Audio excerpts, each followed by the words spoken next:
What it do, y'all? It's your guy Bendu coming at y'all with another video today, and of course we are back with the episode 4 review of Daredevil Born Again, man. And getting right into it, dog. This show, like, a lot for this show is starting to go slowly, starting to get into the love aspect, because while this episode had its flaws, and I'm going to get into that, like, the strengths of this show are of this episode were so good, man. Like, oh my god, this is very much in line with what I want from Daredevil. And, you know, like I said, it has its flaws that kind of make, like I said, that's like stopping me from getting to that I love this show like I did the Netflix series. But man, this episode came really close to me saying I love this show. And getting right into it, I like the nature of, like, it felt like, not entirely, but almost like a day in the life of everybody in the show, in this, you know, new Daredevil,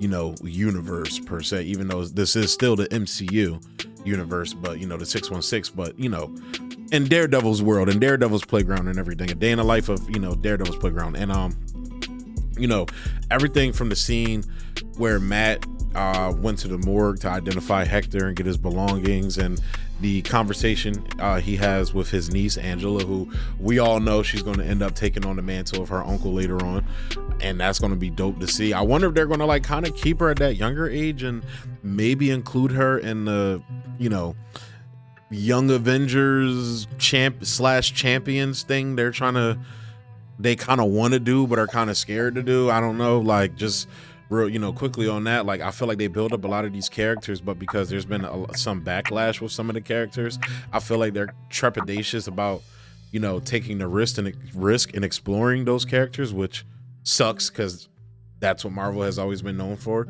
risks. You know, Guardians of the Galaxy was a risk and it paid off, you know. So and they've been taking risks that haven't paid off, but still, regardless. But that was just a quick sidebar, because I'm kind of like, I want that Young Avengers champions, because y'all kind of set it up now, and it's like, okay, I wasn't the biggest fan of it in the comics, but I'm down to see you guys' iteration of that. But regardless, you know, but the conversation he had with Angela was really good. We know they're building up to her taking the mantle, even to showing Ben Urich's niece BB, and how, like, you know, she's kind of doing the reporter angle where it's like, oh, I'm friends with the guy who, you know, is working in the administration, and I'm gonna take him out, get him kind of lit. You know, I'm a little hottie, you feel me? I'm a little, you know, because he had that little look in his eye, like, sorry, I gotta go to work in the morning. I gotta get back to the crib. Like, he was like, you could tell he wanted to stay there and party with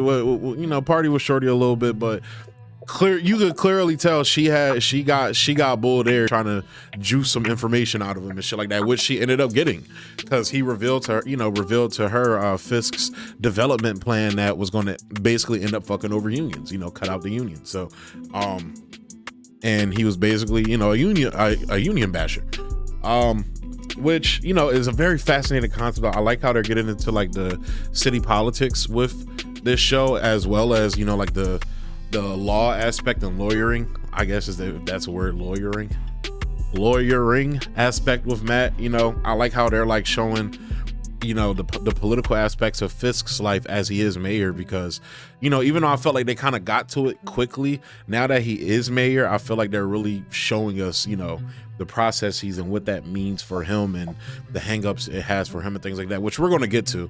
But yeah, like, but even showing Leroy, who we see later in the episode as Matt's client, we saw him get arrested right across the street from, you know, where BB and Homeboy was. So it was, like, you know, very fascinating to see just, like, everybody's life in the city and thing, you know, the nightlife and things like that. And you know, going into it, just the scene with Leroy was so powerful. Like, when they introduced him, you're like, this dude's kind of an asshole. He's, you know, he's making fun of Matt being blind, kind of, like, you know, he's kind of being very, like, rude to him, honestly. You're like, yo, what the fuck? Like, if I was Matt, I'd be like, yo, watch him out, bro. Like, nigga, I'll take this cane and smack the shit out you. Like, chill, bro. Because that's how I felt when I first saw him. I'm like, bro, nigga, like, you was stealing caramel corn, bro, dickhead. Like, what are you mad at me for? But then when you hear his story, you know, it really it showed how far Matt, like, yes, he's removed himself from Foggy's death, because we'll get to that with Frank, the breakdown he had with Frank, but you could tell he's been running away from, you know, really dealing with, and, you know, the grief of Foggy dying, like, and accepting it.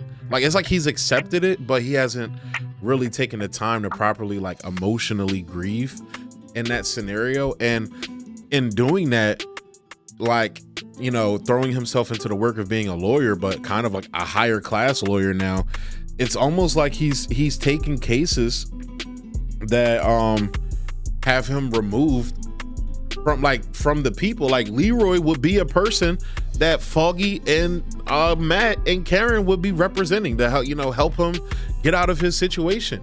And like, Matt did get him out of the situation, but you could tell he did it begrudgingly. Like, it was like, I don't want to fucking be here. Like, I'm only here because I'm being told to be here, and so on and so forth, you know, because I believe they were just doing a pro bono as like a favor to somebody or to the city or something like that.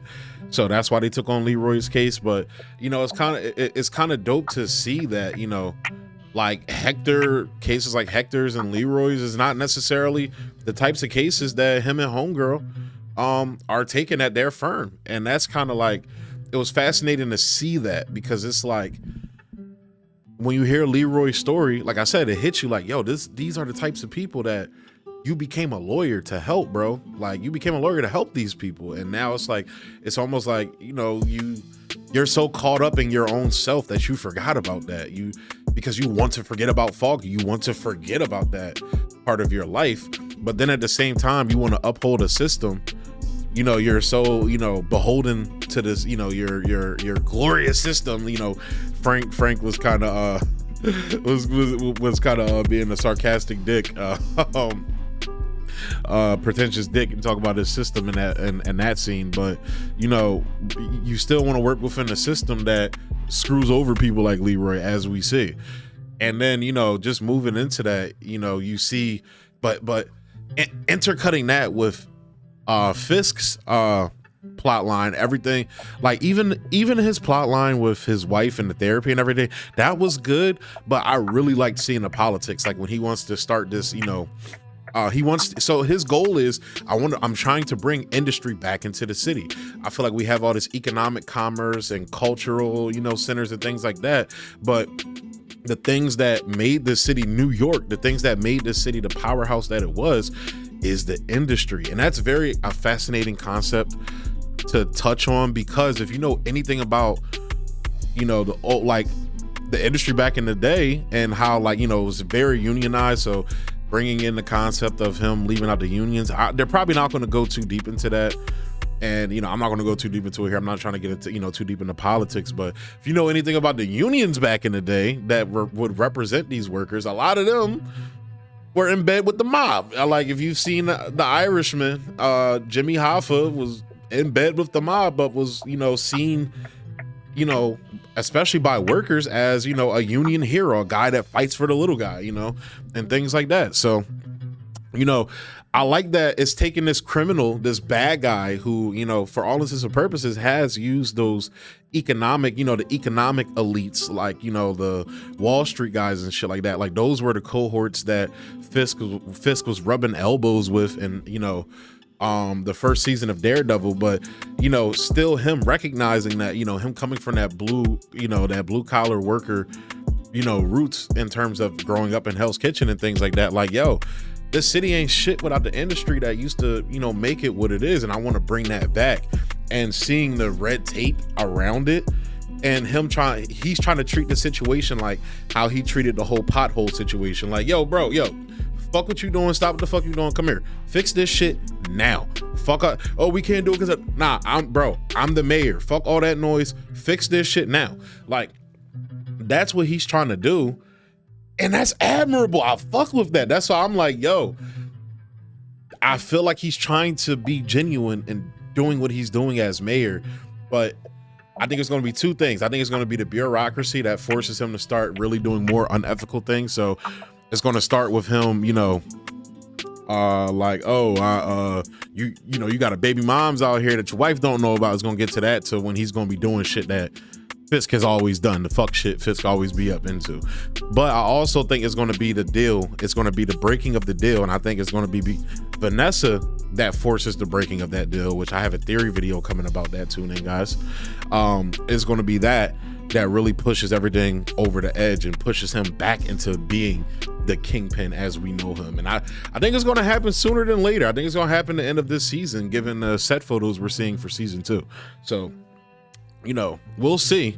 But like intercutting that, like them really exploring these worlds, and then like just the build up, you could tell him and Matt are just like, they're sick of being Kate, like their inner, you know, not who they really are necessarily, but like the way they choose to express their trauma through, you know, Fisk being the kingpin or Matt being Daredevil and having to cage that in, you know, it's very fascinating. It reminded me of the scene from The Boys. I think it was the beginning of season 3 when Homelander and Billy had that conversation, and Homelander's like, dude, like, you know, they're caging us essentially. It was almost like they were even though they're mortal enemies, they were relating to each other, not being allowed to express their traumas in the way that they want to. You feel me? And it's very fascinating to see that expressed in this show, and especially in a Marvel show where typically, you know, they don't do the due diligence on our villains like they should, both in the shows and the movies, you know. So it's very fascinating. It's very fascinating to see that, and they have to do that with Kingpin, as I said in the previous review video and the episode 3 video, because of how important and integral he was to the success of the original Netflix show. Now, getting a little bit into the flaws, I will say that one of the things that this show lacks, where the Netflix show exceeded in, is the expansiveness of the characters. So although I loved, and we're going to get to Punisher, because I know everybody was talking about that, we're going to get to that. Everybody fucked with, you know, how they handled, for the most part, how they handled the character of Leroy in this episode. But one of the problems I had is like, yo, you're doing this whole like video montage of showing random people in New York, which is cool. That's cool. I actually like that stuff. I've heard a lot of people complaining about it. I actually like that with BB Urich, you know, doing her photo or her video journalism. But I'm like, yo, why didn't y'all have Leroy being the bulk of those scenes to build him up in his story? You see his story through these clips, along with other New Yorkers that possibly pop up through the show.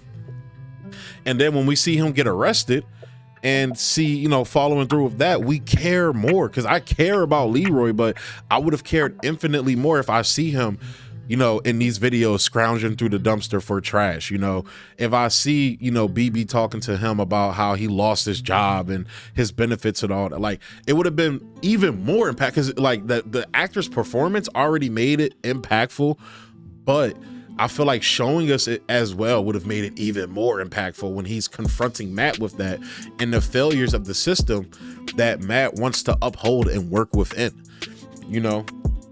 And like, while they're doing a good job of showing the character progressions of and spending a lot of time with Matt and Fisk, one of the highlights of the Netflix series, like the reason why we love Foggy, people loved Foggy's character by the end of that show, and love the Karen's character, even Dex, because Dex was like a side character starting out in the 3rd season, you know, is because they would, you know, take time, even in season 1 with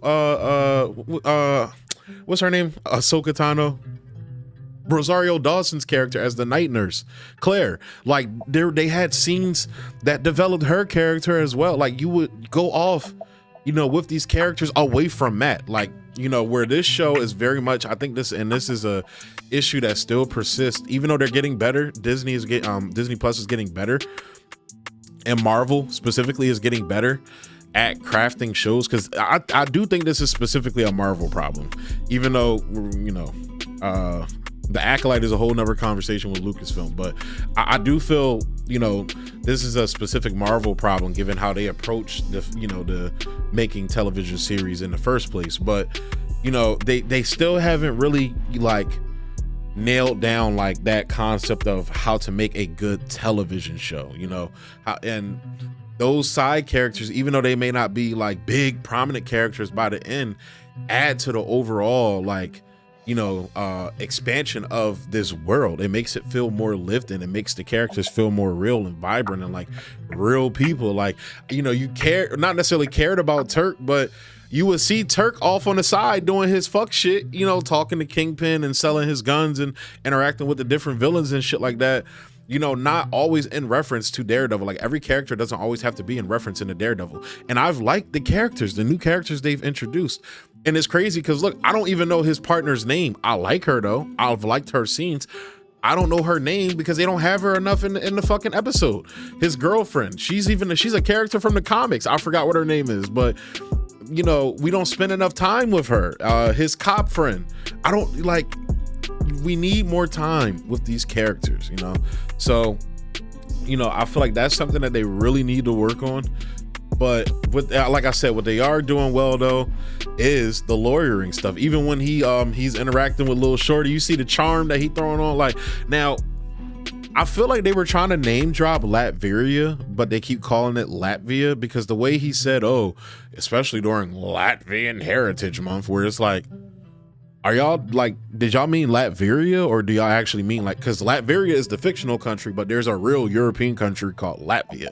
So it's like, are y'all trying to say she's Latverian or Latvian? That's where I was like, did they make a mistake there or whatever? I don't know, but because it was weird because they kept name dropping it. Then later on when Fisk went to the Latvian heritage, it's like, okay, Latvia is a real European nation. I didn't, I'm not from New York, so I don't know if there is a prominent Latvian community in New York, that is heavily, influential in the political scene. There's a giant, there's a big diaspora. I don't know if there's a big diaspora of Latvian people in real life in New York, or if they're trying to say Latveria and they kind of made a mistake. I don't know what that was, but seeing him put on the little charms on Shorty, she was like, she was like, what's up, Murdoch? Is you Mr. Right? He said, for 10 days, I'll be Mr. Right. I was like, Matt out here cooking, bro. Let that man cook.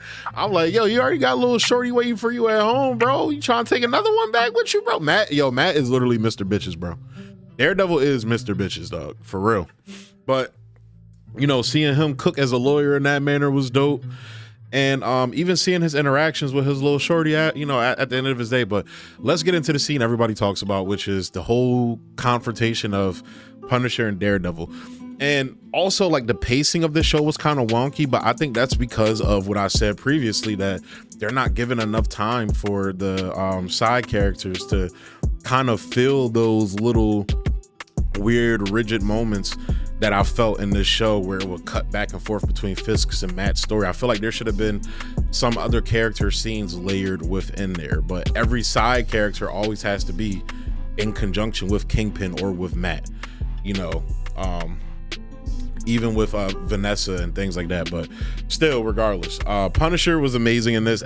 Obviously, I think this is one of the best scenes of the show. I think the scene between Matt and Punisher is so far like the scene I'm like, this is the Marvel Netflix show.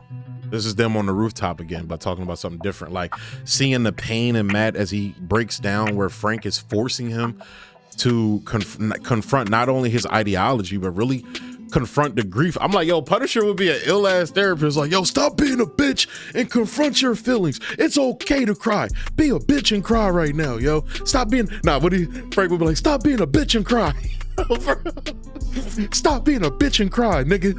Bro, like, that's what... I feel like Frank would be a dope therapist, but it's like, for really forcing Matt to confront the realization of Foggy being gone, but also still having that ideological battle between them where Frank is like, I don't have, he told him, I don't have time for your candy ass hero shit. Kick rocks with that shit, bro. Oh, you're plotting your next kill. He was like, yeah, goddamn right, bro. Like, John Bernthal killed this scene, bro. And it's like, I don't know what more I can say that I haven't just said, and more people. Like, this scene was amazing. Give us more of this. Obviously, give us more scenes with them doing the action stuff. But for me, it was never the action. you know, the fight scenes and things like that, you know, when it comes to Daredevil and Punisher together, it's always been a dialogue with those two. Like, their chemistry is off the charts, and you got two actors at the top of their craft really just killing it. Same thing with Charlie Cox and Vincent D'Onofrio, even John Bernthal and Vincent D'Onofrio, like, just actors at the top of their class really like just killing the scene, man. So that was dope to see. We're definitely going to be seeing more Frank going after these cop fanboys and things like that. That's going to be fun to see.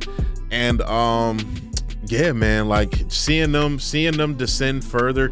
Like at the end of this episode, they kind of like I feel like they didn't stump out my theory that I feel like Fisk is being genuine, but seeing him with his wife's lover in the basement, this nigga just be eating food in front of her. Like, yo, I'm about to go have my cheat meal while I eat in front of your boyfriend. I've been starving for however long. Like, how long this nigga been down there? And do Vanessa know that nigga down there? It seemed like she don't know. I don't know. So we'll see. But yeah, man, this episode was fantastic. Oh yeah, they had the little Muse tag at the end. Like, I'm excited to see Muse. I just felt like, again, this was that scene was unneeded. We didn't need Muse in this episode, aside from, oh, Muse is coming, he's going to be a character in this season. Like, cool, we know he's coming, but we didn't need that scene necessarily in this episode. That scene could have been filled with more character work with the other side characters. But I'll stop complaining because I really did enjoy this episode. This is probably my favorite episode so far. So yeah, man, though, those are my thoughts, man. But what I care more about is your thoughts. So hop down in the comment section down below. This one ran a little longer than I expected, but I had a lot of thoughts about this episode, man. So, but hop down in the comment section down below. Let me know what you guys think, whether I'm tripping, bugging, you know, you think you agree with me on what I'm saying about this episode and what I think about the show so far. Let me know. Hop down there and let me know. Like, subscribe, and share. As always, emphasis on all that. And you know, more content coming. More content coming from us. We got videos coming. We got announcements coming. All types of things coming down the pike. Just stay locked with your boys, son. And as always, thank you for tuning in. Easy.